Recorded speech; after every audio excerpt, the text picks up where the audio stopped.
Donc nous bénissons encore l'Éternel notre Dieu, nous lui rendons gloire et grâce, lui qui nous a encore disposés afin que nous puissions dispenser sa parole. C'est un privilège, une grâce que nous avons trouvée sous le soleil. Voilà pourquoi, en signe de reconnaissance, nous voulons bénir notre Dieu, lui dire encore merci. Nous saluons aussi tous les saints partout dans le monde, que la grâce et la paix de notre Dieu vous soient multipliées dans le nom glorieux et puissant de notre Seigneur et Sauveur Jésus-Christ, l'unique et le seul vrai Dieu, le roi des rois, le Seigneur des seigneurs. Nous poursuivons notre enseignement sur s'offrir à Dieu comme un sacrifice vivant, saint, agréable.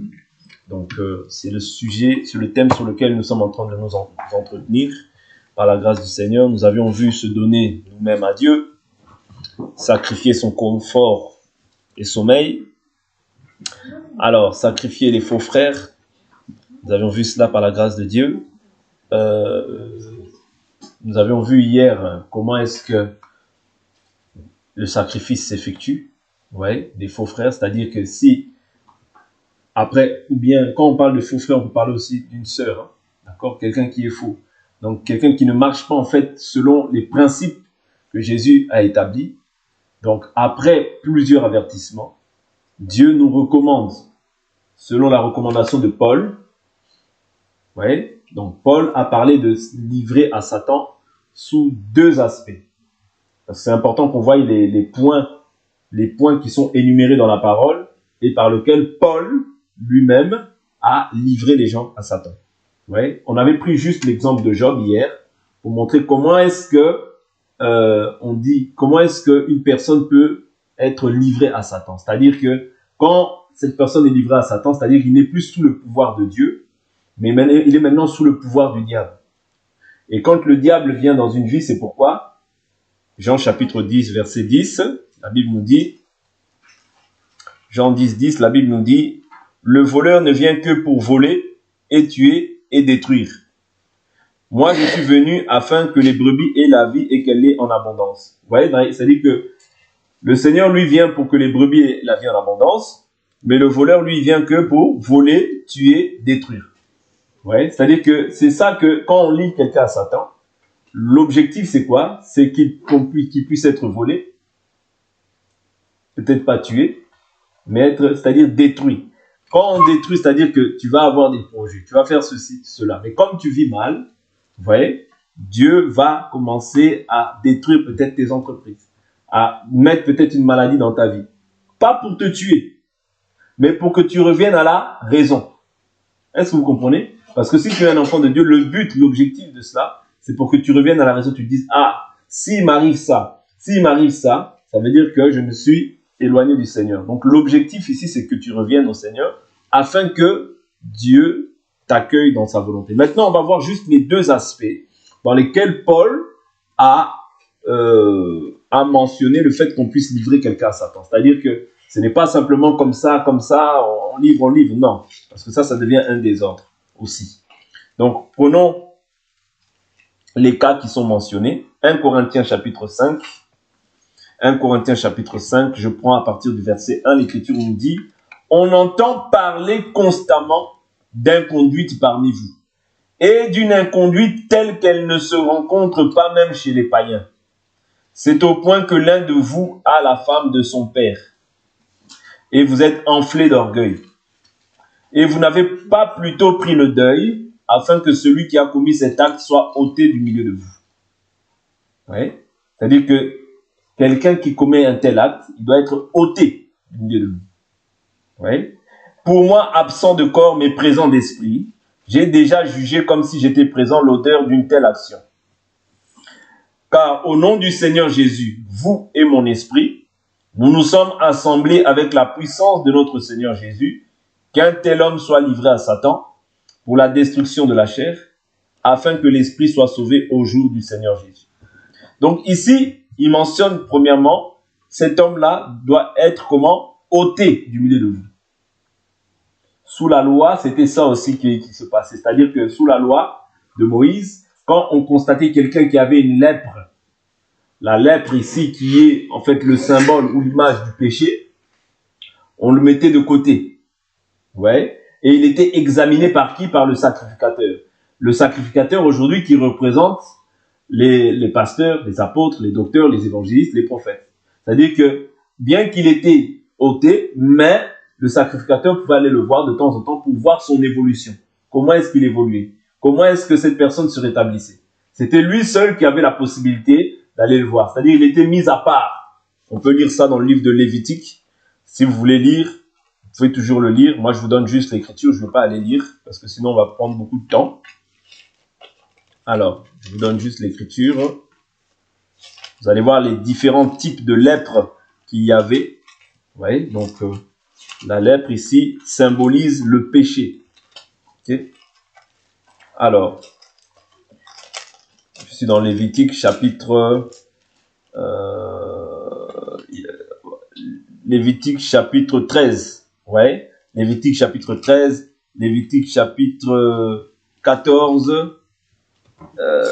Voilà, Lévitique 13 et 14. Si vous lisez dans l'entièreté, vous allez voir toutes les lèpres qui étaient énumérées là-bas. Vous voyez, c'était lié toujours au péché.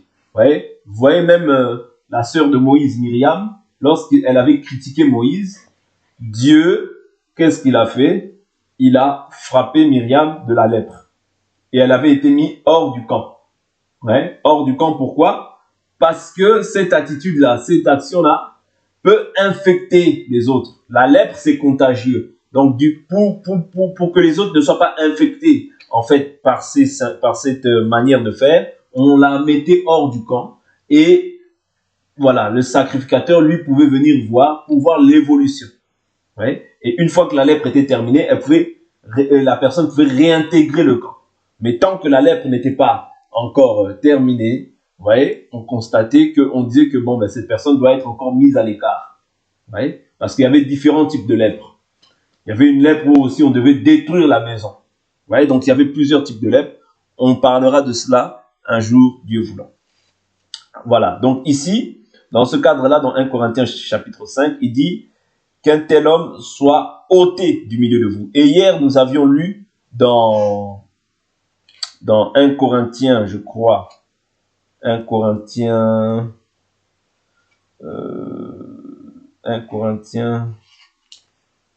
voilà, c'est par la suite, hein, c'est par la suite. Donc on va lire dans son entièreté, c'est par la suite. Il dit qu'un tel homme soit ôté du milieu de vous. Donc il dit ôté du milieu de vous, pour moi présent de corps mais absent d'esprit. J'ai déjà jugé comme si j'étais présent l'auteur d'une telle action, car au nom du Seigneur Jésus, et vous, mon esprit, nous nous sommes assemblés avec la puissance de notre Seigneur Jésus. Qu'un tel homme soit livré à Satan pour la destruction de la chair. Vous voyez, c'est pour que les désirs de la chair soient détruits, vous voyez, afin que l'esprit soit sauvé au jour du Seigneur Jésus. C'est-à-dire que Paul, même dans ce cadre-là, voit toujours l'esprit de la personne, vous voyez, pour que l'esprit soit sauvé. C'est-à-dire qu'il ne fait pas de cela une punition comme les gens peuvent l'entendre aujourd'hui. Non. C'est pour que l'esprit, c'est-à-dire qu'au travers de des corrections qui va avoir lieu, que l'esprit soit sauvé, pour qu'il se repente, qu'il revienne totalement au Seigneur. Vous voyez? Et ici, il parle du fait qu'il ait pris la femme de son père. Vous voyez? 1 Corinthiens chapitre 5. Vous voyez? Donc il parle du fait qu'il a pris la femme de son père. Ça, c'est un premier point. Mais il dit qu'un tel homme soit ôté du milieu de vous. Vous voyez? Ôté du milieu de vous. Je prends verset 6, il dit, il n'est pas beau votre sujet de gloire. Ne savez-vous pas qu'un peu de levain fait lever toute la pâte? Ok? Purifiez-vous du vieux levain, afin que vous soyez une pâte nouvelle, puisque vous êtes sans levain. Le levain ici, c'est le péché. Vous voyez? Le levain, c'est le péché. Vous voyez? Car Christ, notre Pâque, a été immolé. Ok? Célébrons donc la fête, non avec du vieux levain, ni avec un levain de perfidie et de méchanceté, ouais, mais avec les pains sans levain, c'est-à-dire de la sincérité et de la vérité. Ok? La sincérité et de la vérité. Mais pas avec un vieux levain. Ok? Le vieux levain du péché, le vieux levain de la loi, tout ça. Non. Un pain sans levain, c'est-à-dire qu'il n'y ait pas la levure. Parce que le levain représente la levure. Ouais. Mais ici, en réalité, le levain aussi représente le péché. Ouais. C'est le péché. Donc voilà pourquoi il dit un pain sans levain. De la sincérité et de la vérité. Ouais. Il dit, je vous ai écrit, et c'est par la suite, c'est ce que nous avions lu, je vous ai écrit dans ma lettre de ne pas avoir de relation avec les débauchés, Ce n'est pas d'une manière absolue avec les débauchés de ce monde. Oui. Mais néanmoins, quand il nous écrit, il nous met aussi en garde par rapport aux débauchés de ce monde. Mais il dit que ce n'est pas d'une manière absolue. Oui. Mais pour autant, toi, tu dois distinguer. Ouais, tu ne peux pas être là, te dire, bon, ben, c'est pas grave, je vis avec tous les débauchés, c'est pas grave. Non, c'est pas ça. Il dit, ce n'est pas d'une manière absolue avec tous les débauchés de ce monde, sinon vous devriez sortir du monde. C'est-à-dire que toi, si tu vois dans ta vie qu'il y a des personnes qui t'entraînent toujours vers le mal, tu dois t'en séparer. C'est ce que nous avions dit, ok? Donc, il dit absolu avec les débauchés de ce monde ou avec les cupides, les accapareurs ou les idolâtres. Autrement, vous devriez sortir du monde. Maintenant, ce que je vous ai écrit, c'est de ne pas avoir de relation avec quelqu'un qui, tout en se nommant frère, serait débauché ou cupide ou idolâtre, ou insulteur ou ivrogne ou accapareur, et même de ne pas manger avec un tel homme. Ça, c'est le cas, en fait, précédent. C'est-à-dire que Paul parle aussi, c'est-à-dire dans la continuité de cela, il parle en fait aussi de l'action qui a été posée. C'est-à-dire que l'homme qui a pris la femme de son père. Donc, quelqu'un qui agit comme ça, moi, je ne peux pas m'associer avec cette personne. Ouais. Quand on croit, on ne peut pas s'associer avec une personne comme ça. Mais aussi avec un idolâtre, aussi avec un cupide, aussi avec un débauché, ouais. Aussi avec un ivrogne. On ne peut pas faire marche ensemble. C'est pas possible. Ouais. Donc, il dit, qu'ai-je en effet à juger ceux du dehors? N'est-ce pas de ceux du dedans que vous êtes juges? Donc, voilà, en fait, c'est un peu la continuité. Donc, Paul, ici, il dit quoi par la suite? Il dit, ceux du dehors, Dieu les jugera. Expulsez le méchant du milieu de vous. Ouais. C'est-à-dire que là, maintenant, il parle d'expulser le méchant du milieu de vous. Or que, au verset chapitre 5, toujours, au verset 2, il dit, à la fin du verset, il dit, afin que celui qui a commis cet acte soit ôté du milieu de vous. Ouais. Donc, quelqu'un qui commet un tel acte, il doit être ôté. Mais le méchant aussi, celui qui se livre à la cupidité, à l'idolâtrie, l'insulteur, l'ivrogne ou l'accapareur, c'est un méchant selon Dieu. Donc, il doit être expulsé aussi du milieu de nous. C'est-à-dire, après 1, 2 avertissements, après l'avoir dit à l'église, là, à ce moment-là, maintenant, si la personne ne veut pas se repentir, on doit expulser cette personne. Mais quand il a expulsé cette personne, il n'est pas forcément expulsé en le livrant à Satan. Est-ce que vous comprenez la différence?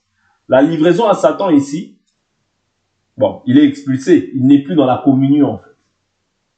Ouais, il n'est plus dans la communion. Mais la livraison à Satan, Paul en parle par rapport au fait que, ici, il a agi dans l'inconduite en prenant la femme de son père. Mais dans certains cas aussi, vous voyez, certains cas de débauche, il peut y avoir aussi une livraison à Satan. Vous voyez, parce que là, c'était aussi une inconduite qu'il a commise. Maintenant, je prends aussi le deuxième cas, dans lequel on voit aussi Paul mentionner le fait qu'il a livré aussi d'autres personnes à Satan. Je prends 1 Timothée chapitre 1 à partir du verset 19. Même verset 18 pour mieux comprendre le contexte. La recommandation que je t'adresse, Timothée, mon enfant, selon les prophéties faites à ton sujet, c'est que d'après elles, tu combattes le bon combat, en gardant la foi et une bonne conscience. Cette conscience, quelques-uns l'ont abandonnée et ont ainsi fait naufrage en ce qui concerne la foi. De ce nombre sont Hyménée et Alexandre, que j'ai livrés à Satan, afin qu'ils apprennent à ne pas blasphémer. Donc là, c'est dans le cadre encore d'un blasphème. Vous voyez? C'est-à-dire qu'on voit le cas d'inconduite, mais on voit le cas d'un blasphème aussi. Vous voyez? C'est-à-dire que les gens qui blasphèment, c'est-à-dire que dire que le Seigneur est revenu, alors que le Seigneur n'est pas revenu, c'est un blasphème. Vous voyez? C'est un blasphème. Et pour cela, pour le corriger, qu'est-ce qu'il fait? Il dit que j'ai livré ces gens-là à Satan. Pourquoi? Parce qu'il produit une fausse espérance dans le cœur des gens. C'est-à-dire que les gens vont se dire, bon, ben le Seigneur, c'est-à-dire que les gens vont se dire quoi? Donc, Paul en parle comme quoi? Que cette conscience, quelques-uns l'ont abandonnée et ont ainsi fait naufrage en ce qui concerne la foi. C'est-à-dire, quand on prêche une fausse espérance, c'est un naufrage. Tu as coulé dans la foi. C'est-à-dire tu n'es plus dans la foi. D'accord? Donc ce que tu vas prêcher, c'est une fausse espérance. Parce que par la suite, il dit quoi? Qu'il les a livrés à Satan, afin qu'ils apprennent à ne pas blasphémer. Quel était maintenant leur blasphème? Lorsque on regarde toujours dans le livre de 2 Timothée, chapitre 2, à partir du verset 17, il dit, à partir du verset 16 même, il dit, écarte les discours vides et profanes, car ceux qui les tiennent avanceront toujours plus dans l'impiété. Leur parole rongera comme la gangrène, de ce nombre sont Hyménée et Philette, qui se sont écartés de la vérité, disant que la résurrection est déjà arrivée, et qui renversent la foi de quelques-uns. Vous voyez? C'est-à-dire que quand tu prêches autre chose, c'est premièrement un blasphème, secondement, tu as fait naufrage dans la foi, et troisièmement, tu n'as plus la conscience. Tu as éteint la conscience. C'est pas moi qui le dis, c'est ça. Il dit, cette conscience, quelques-uns l'ont abandonnée. Vous voyez? Parce que normalement, un enfant de Dieu, même s'il fait le mal, ta conscience doit toujours te rappeler que ça, ce que tu fais là, c'est pas bien. Parce que ta conscience, c'est Dieu. Voilà pourquoi Paul, dans certaines écritures, il peut dire, je n'ai rien dans la conscience. Je n'ai rien dans la conscience. Pourquoi? Parce que c'est ta conscience, c'est Dieu. Voilà pourquoi il ne faut pas abandonner ta conscience. Il ne faut pas abandonner ta conscience. C'est très important. C'est pour ça qu'il dit, cette conscience, quelques-uns l'ont abandonnée. Donc la conscience, elle doit être pure, en gardant la foi et une bonne conscience. Donc je ne peux pas dire j'ai la foi si ma conscience est souillée. Ouais. Donc je garde la foi, oui, j'ai la foi, mais j'ai aussi une bonne conscience. Ouais. Même devant les païens, c'est important d'avoir une bonne conscience. Que je me comporte bien, que j'agis correctement, que je marche droit. Ouais. Je ne vis pas d'une manière... parce que, admettons que les païens sachent que je vis mal, mais que je vais leur présenter Christ. Ça n'aura aucun effet. Ouais. Donc, ce qui va toucher, c'est non seulement que tu as la foi, mais aussi ton témoignage. Ouais. C'est pourquoi Paul, souvent, il parle de la conscience, de la conscience, de la conscience. Si ta conscience te reproche, ça veut dire que Dieu te reproche. Okay? Si ta conscience te reproche, Dieu te reproche. Donc là, ici, il les a aussi livrés à Satan. Vous voyez? Pourquoi? Parce que, premièrement, ils ont abandonné leur conscience. Deuxièmement, nous avons vu quoi? Ils ont fait naufrage. Et ils prêchent une fausse espérance. Donc, quelqu'un qui prêche mal, moi, je ne peux pas c'est-à-dire quelqu'un qui prêche autre chose que la vérité, je ne peux pas m'associer avec lui. C'est un faux frère. Même si c'est mon frère dans la chair, même si c'est mon fils plus tard, je ne peux pas m'associer avec lui. Pourquoi? Parce qu'il est devenu ennemi de Dieu. Par ce qu'il présente, il est devenu ennemi de Dieu. Et si maintenant toi, tu t'associes à ça, tu participes aussi à son péché. Est-ce que vous comprenez? Ouais. C'est pourquoi il ne faut pas prendre ces choses-là à la légère. Prêcher, c'est toute une espérance que tu communiques. Prêcher autre chose, ça veut dire que tu t'opposes à ce que Christ a dit. Et si tu t'opposes à ce que Christ a dit, tu rencontreras le Seigneur sur ton chemin. J'aime beaucoup l'écriture d'Élie. Élie, quand il dit, si un homme a un problème avec un homme, Dieu va intervenir. Mais si un homme a un problème avec Dieu, qui va intervenir? Même si tu pries du matin jusqu'au soir, ça ne va rien changer. Si Dieu, si Dieu a pris une décision pour ta vie, il l'a prise. Voilà pourquoi restons doctrinal dans ce que nous faisons. Quand un frère est livré à Satan, toi ne vas pas te dire que oh, moi c'est pas grave, moi je vais quand même le voir. Non, sa lèpre va s'attacher à toi. Si on prend la décision, même moi par exemple, vous me dites non, là il vit dans le mal, vous devez m'écarter, écartez-moi. Vous voyez? Mais ne faites pas, oh, ne soyez pas sentimentaliste au-dessus de la parole, non. Vous voyez? Quand Dieu écarte quelqu'un, il écarte. Pourquoi? Pour travailler sa conscience afin qu'il revienne meilleur. Mais si les gens veulent être plus bons que Dieu, oh non, moi c'est pas grave, qu'est-ce que ça fait? La chose la fasse s'attacher à toi. Ouais.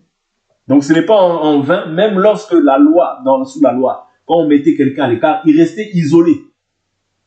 Pourquoi? Pour que son péché là, il ne puisse plus le reproduire.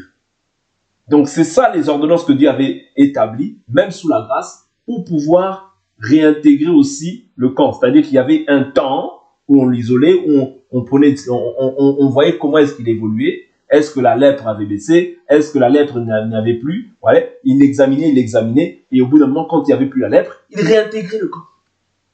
C'est ça. C'est-à-dire qu'au bout d'un moment aussi, quand quelqu'un vit dans le péché, on doit prendre les sanctions qui sont établies pour le salut de la personne. Et une fois qu'on constate, une fois que le sacrificateur ou bien le pasteur constate que non, là c'est bon, j'ai vu que réellement la lèpre là elle est partie. Si c'était peut-être l'impudicité, j'ai vu vraiment qu'il s'est réellement repenti, il peut réintégrer aussi l'endroit.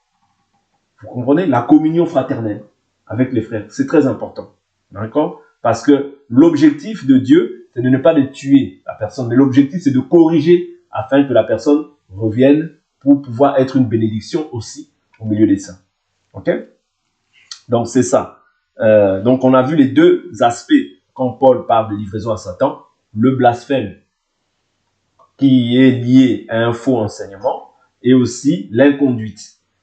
Mais dans les autres cas, il dit chasser, expulser. Vous voyez?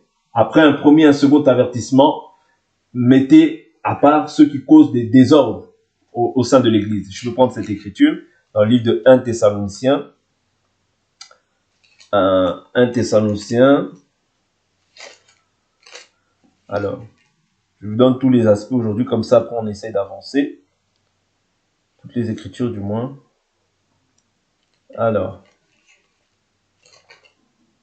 1 Thessaloniciens, je suis dans... Peut-être c'est 2 Thessaloniciens là. Voilà, c'est 2 Thessaloniciens. 2 Thessaloniciens là. Alors, car lorsque nous étions chez vous, nous reconnaissons aussi quelqu'un de... Nous apprenons que certains... que je trouve cette écriture, que Dieu me fasse grâce. Après un premier et un second avertissement. Bon, je ne trouve pas l'écriture, mais c'est pas grave. Je la donnerai peut-être par la suite, si Dieu me fait grâce de la trouver. Mais je sais que c'est là. Bon, je la trouve pas, on avance. Donc voilà un peu quant à ce qui concerne sacrifier les faux frères. Maintenant, on va prendre aussi sacrifier les désirs de la chair. Galates chapitre 5, versets 13-21. Galates chapitre 5, 13 à 21. Galates chapitre 5, 13 à 21. Sacrifier les désirs de la chair, qui sont nombreux.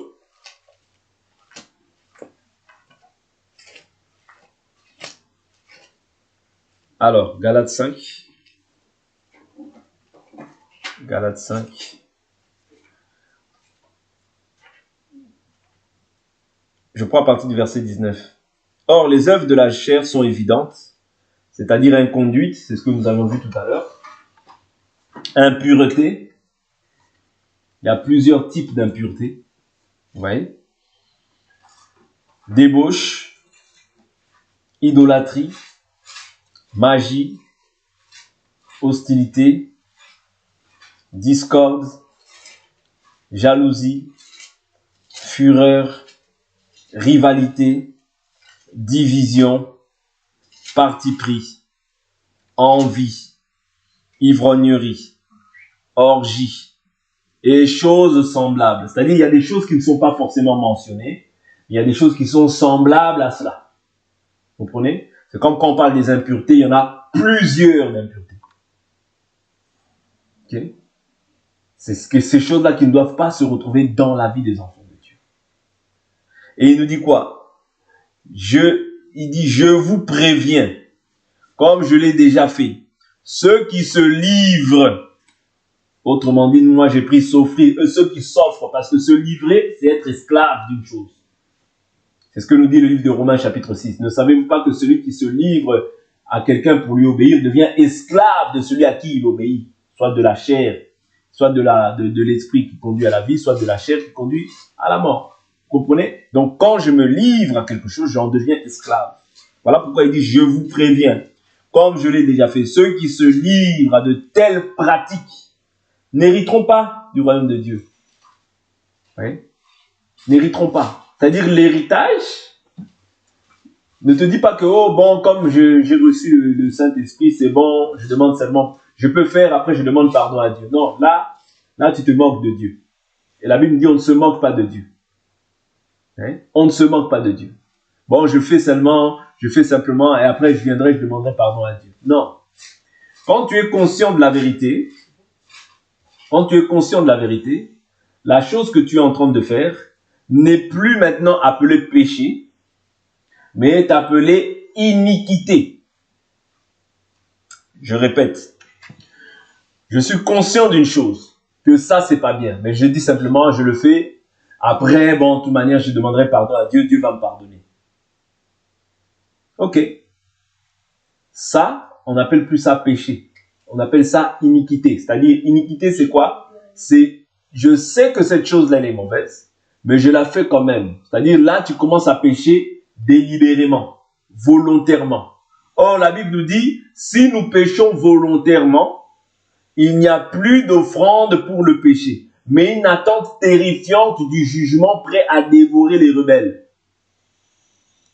Est-ce que vous comprenez? C'est-à-dire que je ne peux pas me dire, bon, ça, tu sais que ça, c'est pas bon. Tu sais que ça, Dieu ne l'agrée pas. Tu sais que Dieu ne partage pas ça. Mais tu te dis, bon, de toute manière, j'irai demander seulement pardon à Dieu. Non, là, tu te moques de Dieu. Et la Bible est claire, on ne se moque pas de Dieu. Ce qu'un homme aura semé, il le moissonnera. Est-ce que vous comprenez? C'est pourquoi nous devons offrir nos corps comme un sacrifice vivant. Saint. Je répète, le sacrifice doit être vivant, mais saint. Parce que sous la loi, le sacrifice qu'on ramenait, c'était un sacrifice vivant. Et on l'égorgeait, on le faisait passer par le feu. Et c'est ça que Dieu attend de nous. C'est-à-dire que le feu, c'est quoi? Ce sont les épreuves. C'est pas moi qui le dis, c'est le livre de Pierre. Votre foi doit être éprouvée par le feu afin de voir de quelle nature est votre foi. Là, ici, je suis dans le livre de 1 Pierre. 1 Pierre. Ou de, attendez, 1 Pierre.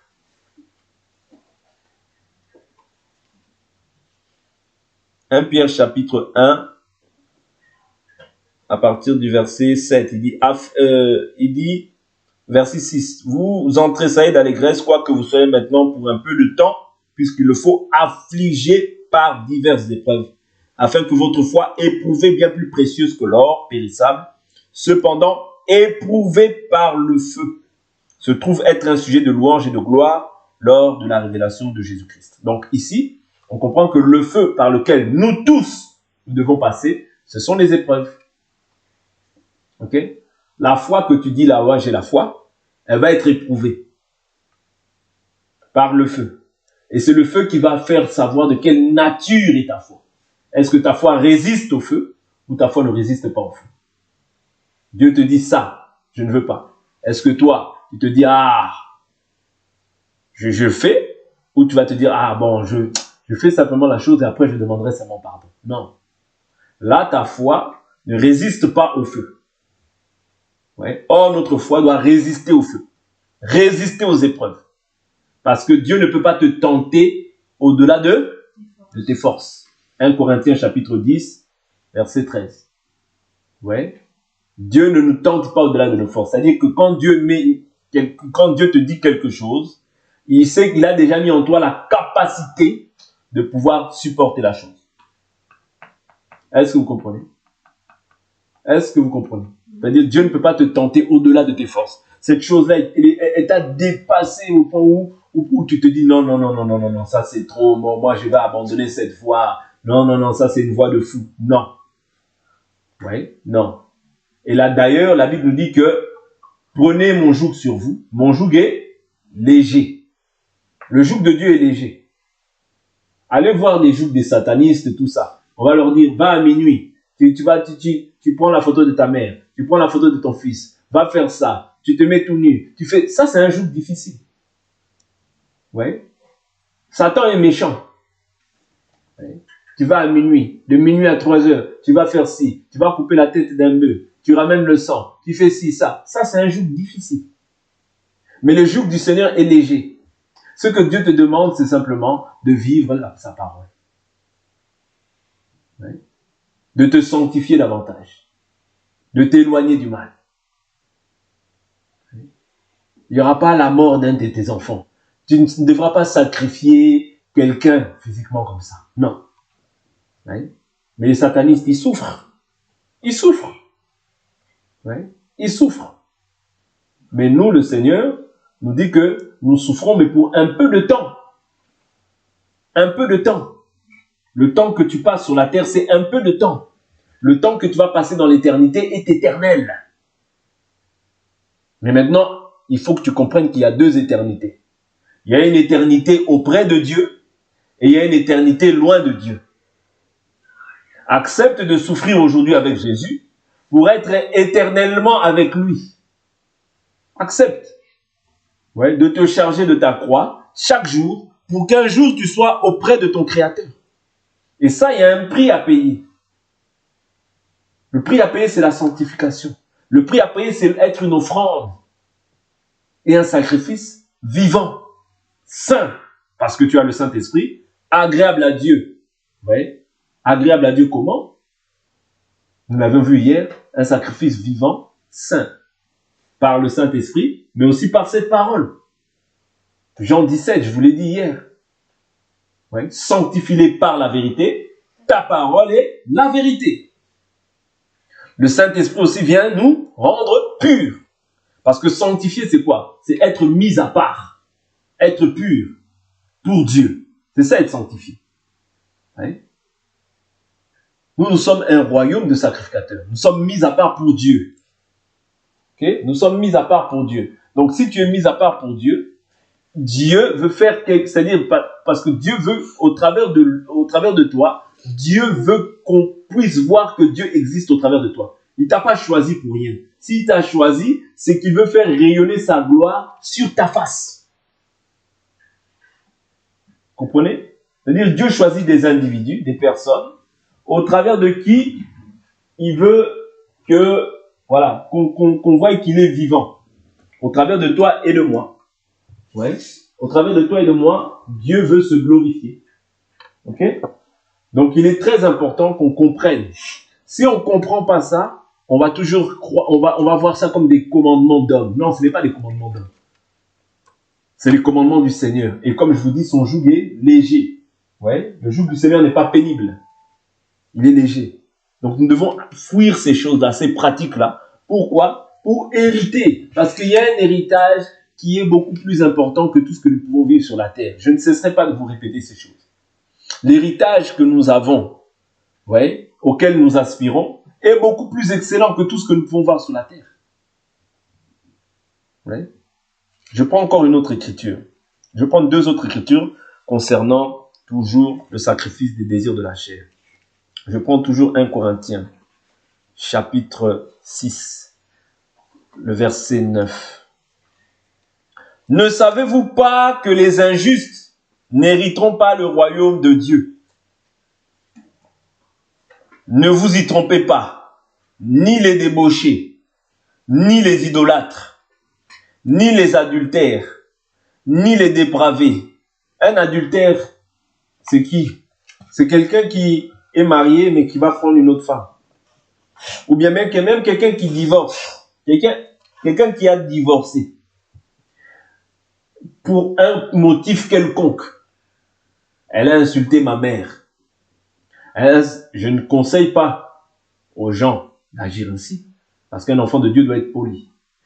Mais elle a mal fait telle chose. Tu divorces. Si tu divorces, tu dois rester comme ça tant que la personne n'est pas morte. Et là, on va prier Dieu pour que la personne vive longtemps. Parce qu'un enfant de Dieu ne peut pas avoir le sentiment, ou bien le désir de se séparer. Non. Ouais. Quelqu'un qui divorce, qui se remarie, c'est fini, il n'y a plus de ciel pour lui. C'est fini. Quelqu'un qui a connu la volonté de Dieu, hein. Je ne dis pas quand il était païen. Quelqu'un qui est en Christ, il décide de divorcer. avec sa femme. Ils ont connu la bonne doctrine. Ils divorcent. Eux deux, ils vont se remarier. C'est fini pour eux deux. Ils peuvent oublier, ils peuvent jeter la Bible. C'est-à-dire, il y a plus, c'est-à-dire, même si tu fais tout ce que tu veux, tu ne seras pas pardonné. Oh, tu demandes pardon. Non, c'est fini. Pourquoi? Parce que toi, tu as connu la vérité. Tu as connu que tu ne peux plus divorcer. Maintenant, toi, tu viens, tu divorces. Tu sais ce que Dieu dit concernant ça. Jette ta Bible, va vivre comme tout le monde. Jette ta Bible, va vivre comme tout le monde. Parce que là, c'est clair. Tu es un adultère. Et les adultères n'hériteront pas le royaume des cieux. Ouais. Toi aussi, quand tu te maries, si tu te maries avec quelqu'un qui était déjà, c'est-à-dire qu'on avait déjà répudié par son mari. Admettons que cette femme-là, elle a fait l'adultère. Son mari, il a répudié cette femme-là. Quand toi, tu te maries avec une femme comme ça, tu deviens aussi adultère. Est-ce que vous comprenez? Donc, quand tu te maries, demande bien à cette personne-là. D'où viens-tu? Qui es-tu? Quel est ton parcours? Vous qui entendez cette parole depuis le bas âge, vous devez demander plus tard. Pourquoi? De peur que tu ailles prendre une femme qui est déjà sous la malédiction. De peur que tu ailles te mettre avec une personne, un mari qui a déjà contracté une alliance et qui connaît la vérité de Dieu. C'est pas une blague. Ouais. Quand tu te maries avec une adultère, toi aussi tu deviens adultère. Donc, ne prenons pas le risque. Voilà pourquoi l'enseignement, il faut bien le maîtriser. Parce que comme ça te permettra de faire moins d'erreurs dans ta vie. La Bible est claire. Hein? Ne savez-vous pas que les injustes n'hériteront pas le royaume de Dieu? Ne vous y trompez pas, ni les débauchés. Toi, tu vis de femme en femme, d'homme en homme. Toi, vraiment, les hommes, ils te connaissent partout. Tu n'as même pas honte. Devant tous les hommes, tu te mets pia, pia, pia. Non. Non, toi aussi, tu n'as pas honte. Tout le monde te connaît. On sait que toi, ici, là, tu as une tâche. Non, non, non, non. Oui. Un enfant de Dieu ne peut pas vivre dans ces pratiques-là. Ok? Donc, ni les adultères. Donc, les adultères, là, il y a les adultères qui vont comme ça dans le mariage, qui sont, voilà, il y a adultères, mais il y a aussi les adultères qui sont sortis d'un mariage et qui sont partis contracter d'autres maintenant mariages. Ce sont des adultères. Ni les dépravés, ni les homosexuels. Si cette pensée même, elle vient dans ta tête, parce que c'est une pensée, elle peut monter dans ta tête que, ah, l'homme là, il est beau, hein, si je me mets avec un homme, ça peut monter dans ta tête. Sache que c'est le diable qui envoie cette pensée dans toi. Parce qu'au jour d'aujourd'hui, là, le mal est appelé bien, le bien est appelé mal. Nous devons condamner ces choses afin que ces choses-là n'entrent pas dans, c'est-à-dire qu'elles n'entrent pas au sein de l'Église. C'est une pensée d'abord. Parce que je vous dis toujours que le diable envoie une pensée. Et après la pensée, il veut que cette pensée-là, elle puisse envelopper ton âme. Quand ton âme est enveloppée, tu vas pas comprendre pourquoi dans ta chair, tu es attiré vers les hommes. Tu vas pas comprendre pourquoi dans ta chair, tu es attiré vers les femmes alors que toi, tu es une femme. Non. Un enfant de Dieu, homme avec femme, femme avec un homme. Homme, ça n'existe pas dans notre royaume. Femme, ça n'existe pas dans notre royaume. D'accord? Alors, le royaume de Dieu. Et c'est là ce que vous étiez, quelques-uns d'entre vous, mais vous avez été lavés, vous avez été sanctifiés, vous avez été justifiés au nom du Seigneur Jésus-Christ et par l'Esprit de notre Dieu. C'est ce que Dieu a fait en toi. Il nous a lavés, il nous a purifiés, il nous a justifiés, il nous a sanctifiés. Et mis à part. Il t'a déclaré juste en t'accordant son esprit. Tu es déclaré maintenant juste. Voilà pourquoi tu ne peux plus marcher comme les injustes ou bien comme les infidèles. Ok? Je prends une dernière écriture. Apocalypse chapitre... Je n'avais pas décidé de préparer, mais je vais me conduire comme ça, je reste sur ça. Alors, Apocalypse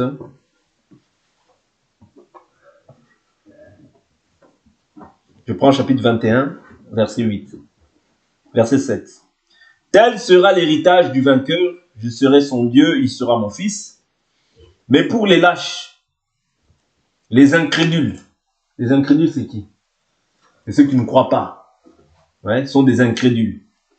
Les abominables, les meurtriers. Il y a plusieurs sortes de meurtriers. Il y a les meurtriers qui tuent les gens comme ça, oui. Mais la Bible nous dit que si quelqu'un n'aime pas son frère qu'il voit, c'est un meurtrier. Donc pour Dieu, il n'y a pas qu'un seul, le meurtrier qui tue là. Quand tu n'aimes pas ton frère, tu es aussi un meurtrier. Ok? Donc c'est important. Les débauchés, toujours. Les magiciens, les idolâtres et tous les menteurs, leur part sera dans l'étang brûlant de feu et de soufre. Cela, c'est la seconde mort. Voilà pourquoi un enfant de Dieu n'a pas le choix. Sa vie, c'est l'offrande, s'offrir totalement à Dieu. Comme un sacrifice vivant, je répète, saint. Et quand c'est saint, c'est forcément agréable à Dieu. Quand c'est saint, ça va à l'encontre de ce que la chair veut. Ouais. Ça va à l'encontre de la jalousie. Ça va à l'encontre des fureurs. Ça va à l'encontre des rivalités. Ça va à l'encontre de la haine. Ça va à l'encontre de la débauche. Ça va à l'encontre de l'impudicité. Ouais. Ça s'oppose constamment à ce que la chair veut. Parce que la chair veut la rancune. La chair veut la haine. La chair veut tout ça. Mais quand Dieu vient habiter en toi, il doit détruire tous ces mauvais désirs. Pourquoi? Pour que lui seul soit glorifié. Je vous ai toujours dit, Jésus-Christ doit être Seigneur au préalable pour être ton sauveur. Si Jésus-Christ n'est pas d'abord ton Seigneur, il ne pourra pas te sauver. Oui? Le salut, c'est d'abord que Jésus-Christ soit Seigneur dans ton esprit, parce qu'il t'a donné son esprit, dans ton âme, c'est-à-dire l'âme qui est composée des sentiments, des pensées, des émotions, de la volonté, de la conscience ou de l'inconscience. C'est-à-dire que maintenant, il faut que Jésus-Christ soit Seigneur au niveau de ton âme. Quand Jésus-Christ est Seigneur au niveau de ton âme, qui est invisible, c'est alors que maintenant, vu qu'il est Seigneur, ton âme va imposer à ta chair une discipline de vie. Et c'est là où maintenant la gloire de Dieu va rayonner. Et c'est comme ça qu'on pourra dire que celui-là, celle-ci, ce sont des chrétiens. C'est ça que Dieu attend. Je vous ai dit hier que nous sommes transformés en la même image. Oui. C'est-à-dire que plus nous écoutons cette parole, plus nous sommes transformés. Oui. Le rôle de cette parole-là, c'est que tu deviennes comme Jésus, que tu agisses comme Jésus, que tu parles comme Jésus, que tu marches comme Jésus. Tout ce que tu fais doit être millimétré. Oui. Millimétré, centré. Et Dieu maintenant doit ordonner chaque chose dans ta vie. Coordonner chaque chose. Pour que sa gloire soit manifeste au travers de toi. Oui. Au travers de toi. Parce que tu es une offrande. Mais si l'offrande, a des défauts, Dieu ne peut pas l'agréer parce qu'elle n'est pas sainte. Dieu ne peut pas agréer une offrande avec des défauts. D'ailleurs, même sous la loi, qu'est-ce qu'il dit? Il y a une écriture, je crois que c'est dans le livre d'Amos, il dit, est-ce que vous offrirez à votre chef une offrande mutilée, aveugle? Vous voyez toutes ces choses-là. Donc Dieu ne peut pas accepter toutes les offrandes. Mais l'offrande qu'il accepte, c'est une offrande sainte. Et c'est ce que nous devons, c'est l'objectif pour lequel nous sommes réunis là. Pour nous sanctifier davantage. Nous ne nous réunissons pas pour devenir pire, mais pour devenir comment? Meilleur. Que la paix, la grâce et la bonté de notre Dieu nous soient multipliées. On s'arrête là pour aujourd'hui et on va prier au nom de Jésus-Christ.